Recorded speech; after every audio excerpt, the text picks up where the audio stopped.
Hi everyone, noodles fried noodles, Chinese noodles தான் famous. டிஃப்ரெண்டான வீடியோஸ்லாம் பார்த்து டிஃப்ரெண்ட்டாக நம்ம ட்ரை பண்ணுவோம்.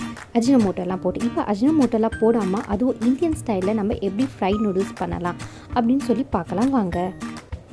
இப்போ ஸ்டார்ட் பண்ணலாம். 2 பெரிய சைஸ் ஆனியன் இந்த மாதிரி கட் பண்ணி வச்சுட்டேன்.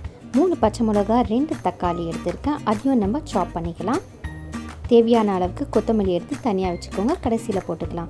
இப்போ ஒரு கடாயில் 3 டேபிள் ஸ்பூன் எண்ணெய் ஊற்றிருக்கேன். கட் பண்ணி வச்சுருக்கோம் ஆனியனை போட்டுக்கலாம்.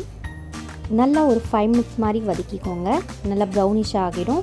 இப்போ இதில் 2 டேபிள் ஸ்பூன் இல்லை 1 டேபிள் ஸ்பூன் இஞ்சி பூண்டு விழுதை ஆட் பண்ணியிருக்கேன். நல்லா இதை ஒரு 1 மினிட் வதக்கிக்கலாம். வதக்கின பிறகு தக்காளி, பச்சை மிளகா இது ரெண்டுத்தையுமே ஆட் பண்ணிக்கலாம். கூடவே இது கூட உப்பு ஆட் பண்ணிக்கலாம். ஸோ தக்காளி சீக்கிரமாக மசிஞ்சிடும். ஆல்ரெடி நான் ப்ரெஷர் குக்கரில் 4 விசில் வச்சு சிக்கனை வேக வச்சு எடுத்துட்டேன். சிக்கன் வேக வைக்கும் போது 1/4 டீஸ்பூன் மஞ்சள் தூள், தேவையான அளவுக்கு உப்பு, 1/4 டீஸ்பூன் மிளகாய் தூள், 1/4 டீஸ்பூன் இஞ்சி பூண்டு விழுது, கொஞ்சம் வாட்டர் ஊற்றி வேக வச்சு எடுத்தது. அதையும் நல்லா நம்ம பரட்டிக்கலாம். சிக்கன் நல்லா மிக்ஸ் பண்ண பிறகு 1 ஸ்பூன் மிளகாய் தூள், 1/4 ஸ்பூன் மஞ்சள் தூள் நல்லா போட்டு மிக்ஸ் பண்ணிக்கலாம். இதில் நீங்கள் அஜினமோட்டோவோ இல்லை ஃப்ரைட் நூடுல்ஸ் மசாலா எதுவுமே நீங்கள் ஆட் பண்ணவே தேவை கிடையாது. லைட்டாக வாட்டர் ஊற்றி கொஞ்சம் கிரேவி பதத்துக்கு நான் எடுத்துகிட்டு வரேன். அப்போ தான் நூடுல்ஸ் போட்டு நம்ம பெரட்ட போது நல்லா சாஸியாக இருக்கும்.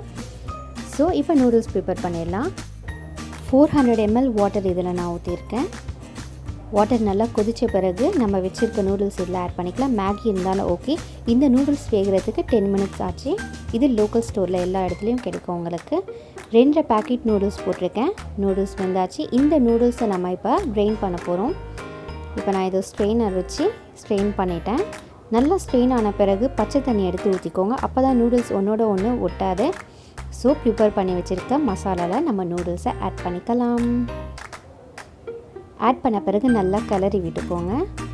கிளறி விட்டுட்டு ஒரு 5 to 10 மினிட்ஸ் நீங்கள் அப்படியே வைங்க. அப்போ தான் நூடுல்ஸில் எல்லா மசாலாவும் உள்ளே இறங்கும். ஸோ டேஸ்டியான சைனீஸ் நூடுல்ஸை விட டேஸ்டியான நம்ம இந்தியன் ஸ்பெஷல் நூடுல்ஸ் ரெடி ஆகிடுச்சு. நெக்ஸ்ட் டைம் உங்கள் வீட்டில் நூடுல்ஸ் ப்ரிப்பேர் பண்ணோன்னா இந்த நூடுல்ஸ் செஞ்சு நீங்கள் சாப்பிட்டு பாருங்கள் அண்ட் கமெண்ட் பண்ணுங்கள். தேங்க்யூ ஃபார் வாட்சிங் perfect ingredients and subscribe for more recipes.